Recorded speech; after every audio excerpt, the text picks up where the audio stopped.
Dalam video ini, saya akan mengajak Bapak Ibu menonton penerapan prinsip atensi dan partisipasi melalui model pembelajaran TAPS atau Think Aloud Pair Problem Solving. Model TAPS adalah model pembelajaran yang mendorong siswa berpikir sambil mengucapkan apa yang mereka pikirkan.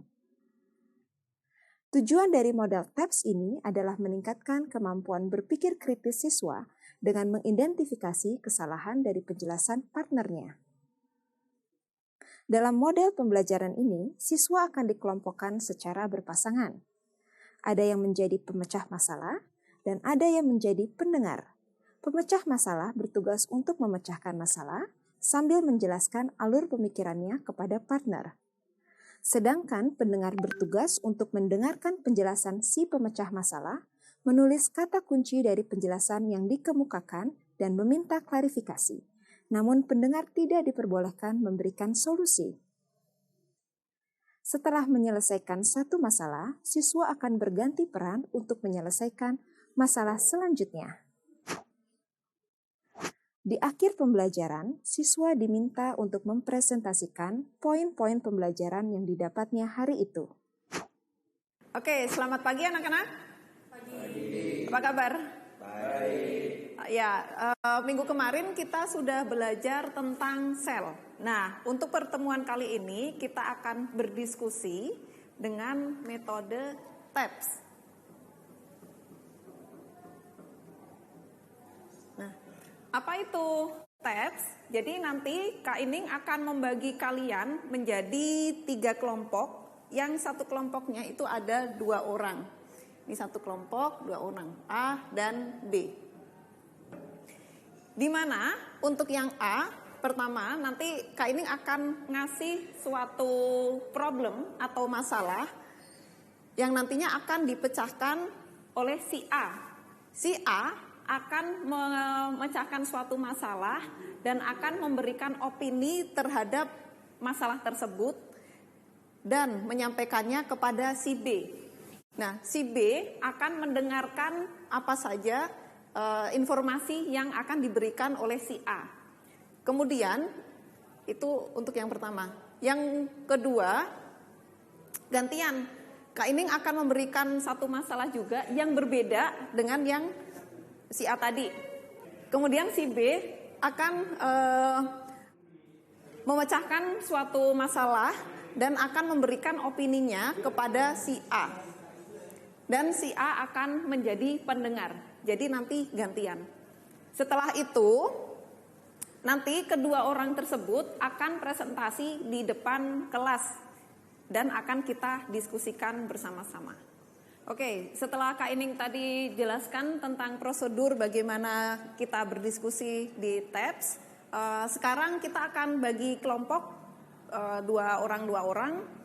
Sasa dan Farza, Marsha dan Taki, Akma dan Alip.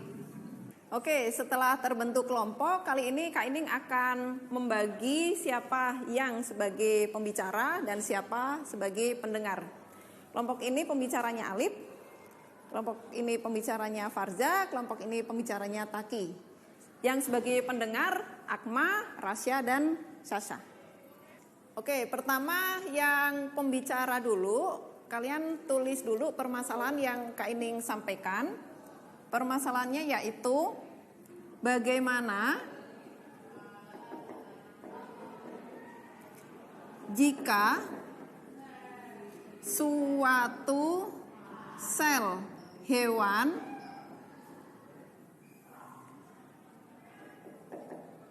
tidak memiliki ribosom. Apa yang akan terjadi?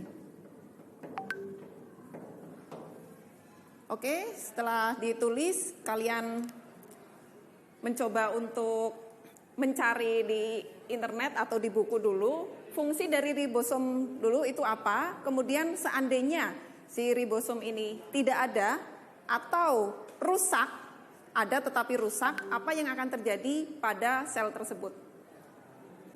Kemudian kalian akan menyampaikan opini kalian ke teman sebelah kalian. Jadi fungsi ribosom itu mensintesis protein. Terus kalau nggak ada, nanti dia tidak bisa mensintesis protein dengan normal. Sehingga nanti hewan tersebut akan kekurangan protein meskipun dia udah banyak banget makan protein. Gimana? Ada masalah? Oh iya Kak, nih kalau misalnya hewan yang kekurangan protein, itu bisa kan donor ribosom lewat hewan lain? Oke, bisa banget. Jadi seperti yang kalian ketahui bahwa ribosom itu kan fungsinya untuk mensintesis protein. Dimana kalau si hewan tersebut selnya tidak ada ribosom atau ada ribosom tetapi tidak berfungsi dengan baik, dengan normal, maka hewan tersebut akan terus kekurangan protein. Oke, sesi pertama, diskusi pertama sudah selesai. Mari kita sebelum melakukan sesi kedua, kita akan review dulu untuk jawaban yang sesi pertama.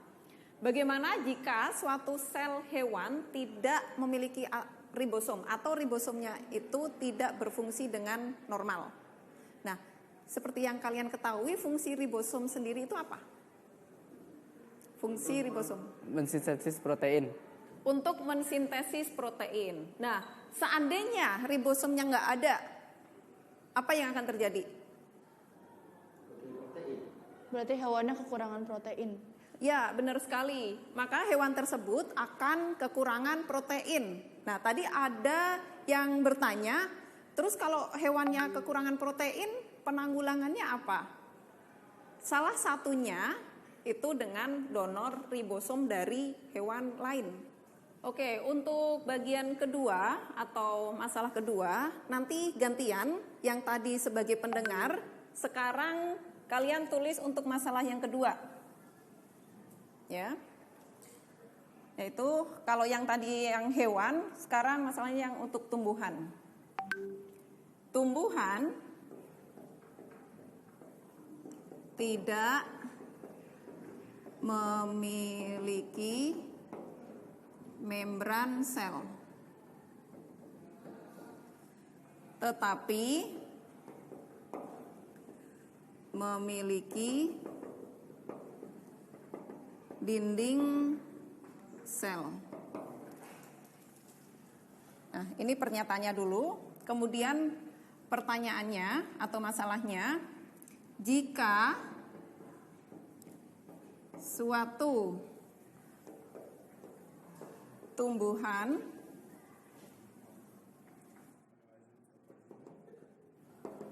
dinding selnya bermasalah,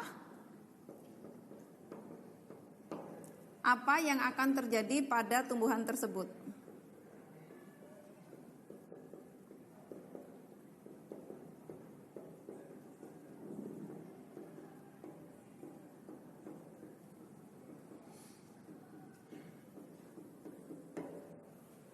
Oke, kata kuncinya di sini adalah dinding sel.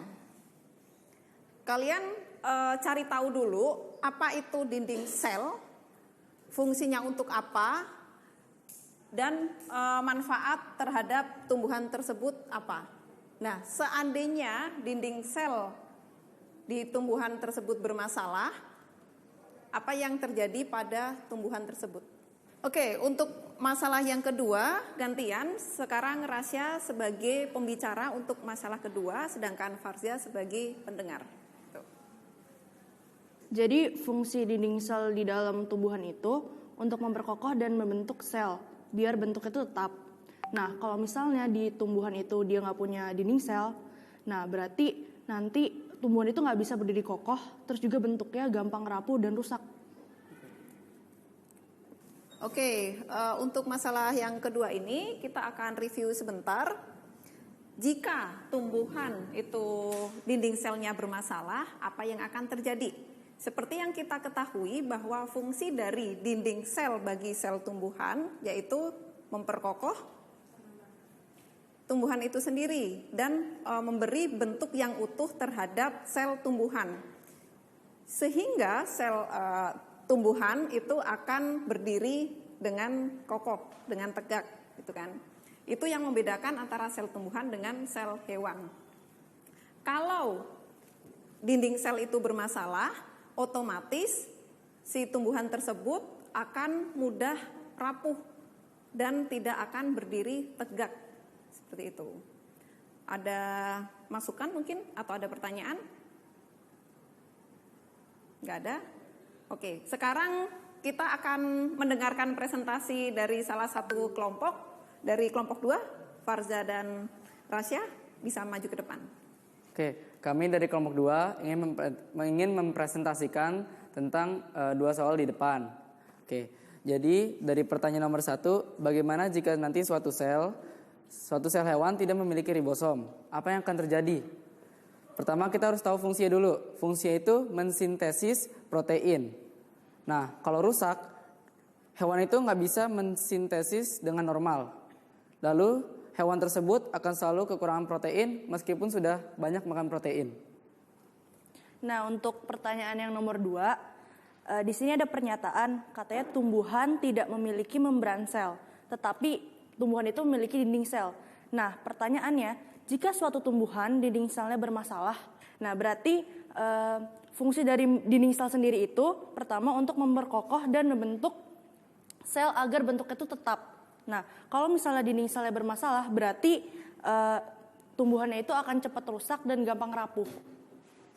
Oke, karena waktunya sudah mau selesai, mari kita tutup untuk pembelajaran kali ini. Untuk pembelajaran berikutnya kita akan bahas tentang transportasi sel. Nah, menurut kalian sebagai PR di rumah dulu, sel kan melakukan transport nih. Apa aja sih transport yang dilakukan oleh sel dari sel itu sendiri, baik intraseluler maupun interseluler? Model pembelajaran TAPS sangat baik untuk membantu siswa memahami proses berpikirnya. Namun, model ini kurang efektif bila siswa sendiri belum memahami konsep materi dengan baik. Karena mereka akan kesulitan mengidentifikasi informasi mana dari pertanyaan tersebut yang penting dan relevan untuk menjawab pertanyaan. Jadi, saat menerapkan model ini, pastikan siswa sudah dalam tahap mengaplikasikan pengetahuan mereka, bukan lagi dalam tahap memahami konsep ya. Baiklah Bapak Ibu, demikian pembahasan dari saya tentang model TAPS. Semoga menambah inspirasi untuk variasi pembelajaran Anda.